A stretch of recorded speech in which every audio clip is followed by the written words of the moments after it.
بسم اللہ الرحمن. اچھا عبد الرحمان بھائی، ایک سوال ہے جو بڑا انٹرسٹنگ ہے.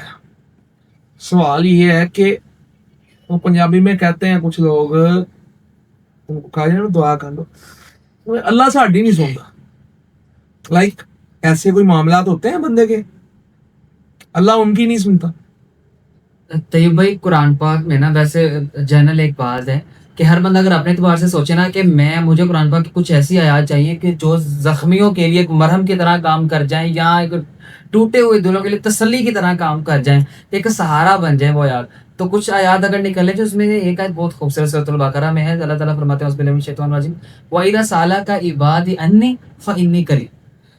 اب اس کا سادہ سا ترجمہ سنتے ہیں، پھر ان لفظوں کی ترتیب کے حوالے سے بات کریں گے کہ جب بھی میرا بندہ مجھ سے میرے بارے میں سوال کرے آپ سے، پیارے پیغمبر صلی اللہ علیہ وسلم سے اللہ تعالیٰ مخاطب ہے کہ اے پیارے پیغمبر، اگر آپ جب بھی آپ سے میرا بندہ سوال کرے تو میں بہت قریب ہوں. اب یہ سادہ سا ترجمہ ہے، لیکن اس میں کچھ مبہم باتیں اتنی خوبصورت اعتبار سے اللہ تعالیٰ نے بیان فرمائی ہیں. مفسرین لکھتے ہیں کہ ادھر نا اصل میں جو ترتیب مبہم ہے، سمجھنے کے لیے صرف میں کہہ رہا ہوں اس طرح ہونی چاہیے کہ وَإِذَا سَأَلَكَ عِبَادِي عَنِّي فَقُلْ إِنِّي قَرِيبٌ. ترتیب لفظوں کی اس طرح کہ جب وہ میرے بارے میں پوچھتے ہیں تو آپ کہہ دیجئے کہ میں بہت قریب ہوں. صحیح. لیکن ادھر فقل کے جو لفظ ہیں وہ حذف ہیں. تو اس کی وجہ کیا ہو سکتی ہے؟ اس کی وجہ یہ ہے کہ میرا بندہ جب میرے بارے میں پوچھتا ہے تو آپ کہہ دیں کہ لفظوں کا جو وقفہ آنا تھا اللہ تعالیٰ نے اس وقفے کو بھی حذف کر دیا، انتظار نہیں کیا کہ جیسے میرے بندے نے پوچھا اسے بتائیے میں بہت قریب ہوں اس کے. صحیح. اچھا، ادھر ایک اور بڑی مزیدار بات ہے. عبد کا لفظ آپ کو پتہ ہے بندے کے لیے استعمال ہوتا ہے، اور جو یا ہوتی ہے یہ متکلم کے لیے یوز ہوتی ہے. اور ایک خوبصورت ادوار اللہ تعالیٰ نے جو ادھر بیان فرمایا وہ یہ ہے کہ کسی بھی چیز کا آپ ذکر کرتے ہیں نا، یا اس کو آپ یاد کرواتے ہیں، یا اس کو آپ کہیں پہ لوگوں کے سامنے بیان کر دیتے ہیں، مطلب جیسے کوئی بھی چیز لے لیجیے، کیمرہ ہے، موبائل ہے، میں خود، آپ چیئر.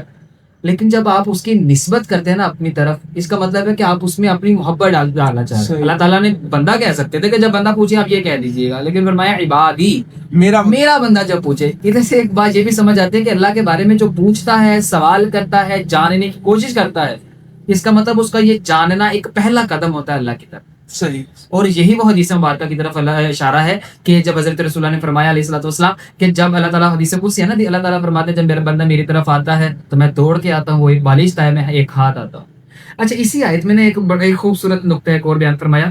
اس تناظر میں نا ایک اسکالر ہے بڑے فیمس، وہ بھی یہ بات کرتے ہیں اکثر کہ اگر بندہ خالص نیت کے ساتھ اللہ رب العالمین کے دین پر چلتے ہوئے غلط راستے پر بھی چل جائے نا، تو اللہ رب العالمین کسی نہ کسی طرح اس کو کان پکڑ کے سیدھے راستے پہ لے آتا.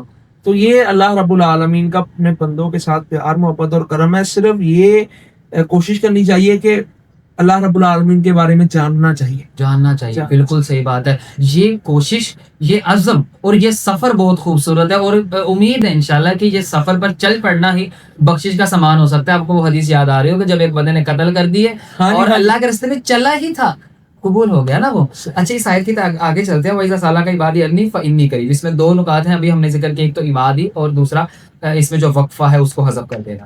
آگے چلتے ہیں. اس آیت میں جو فرمایا نا وَإِذَا سَأَلَكَ عِبَادِي عَنِّي فَإِنِّي قَرِيبٌ، اس میں دو باتیں ہم نے جو ذکر کی، ایک تو عبادی کے حوالے سے اور ایک اس کو وقفے کو حذف کر دینا. آگے فرمایا اُجِيبُ دَعْوَةَ الدَّاعِ إِذَا دَعَانِ. اچھا، اس میں ایک بات ہے کہ میں نے آپ کو آواز دی ہے، عین ممکن ہے کہ آپ میری آواز کو سن نہ پائیں، یا عین ممکن ہے کہ آپ میری آواز کو انسنا کر دیں. مجھے کیسے پتہ چلے گا کہ طیب بھائی میری آواز سن لیا کہ نہیں سنی؟ اس کا ایک ہی حل ہو سکتا ہے کہ آپ مجھے کوئی بات کہیں گے، جی میں عبد الرحمن کیا، میں جواب دوں گا. اچھا، ادھر بھی لفظوں کا ذرا ترتیب دیکھیے گا. اجیب دعوت الداعی اذا دعان، ادھر یوں اگر کریں کہ جب مجھے کوئی پکارنے والا پکارتا ہے میں اس کی پکار کو سنتا ہوں پھر جواب دیتا ہوں.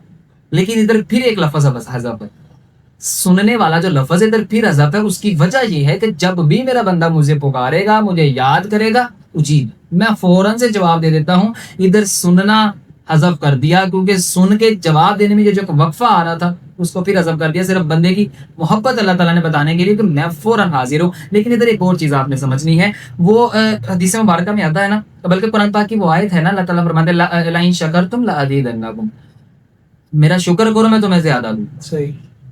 ادھر سب سے پہلے اللہ تعالیٰ نے آغاز کہاں سے کیا؟ بندے سے. میرا شکر تم کرو میں پھر تمہیں زیادہ دوں گا. اب قرآن پاک کی ایک آیت میں آتا ہے کہ تم میرا ذکر کرو تو میں تمہیں یاد کروں، فَاذْكُرُونِی أَذْكُرْكُم، تم یاد کرو میں تمہیں یاد کروں گا. اسی میں فرمایا وَإِذَا سَأَلَكَ، جب تم پوچھو گے میرے بارے میں تو میں تمہارے قریب ہوں. وہ حدیث مبارکہ جو ہم نے پہلے ذکر کی کہ بندہ چل کے آئے گا، خدا کہتا ہے کہ ہم دوڑ کے یا وہ ایک بار یعنی پہلا سٹیپ، پہلا کام وہ step آپ نے یا بندے نے کرنا ہے، پھر اللہ رب العالمین اس کا 4 سے 5 ہم نے چیزیں ذکر کی حدیث اور قرآن پاک کی آیات میں سے، لیکن ادھر ایک چیز کامن ہے کہ آغاز جو ہے وہ بندے کی طرف سے بندے کی طرف سے ہوگا، صحیح. انسان کی طرف سے آغاز ہوگا. اللہ تعالیٰ اس میں پھر برکتیں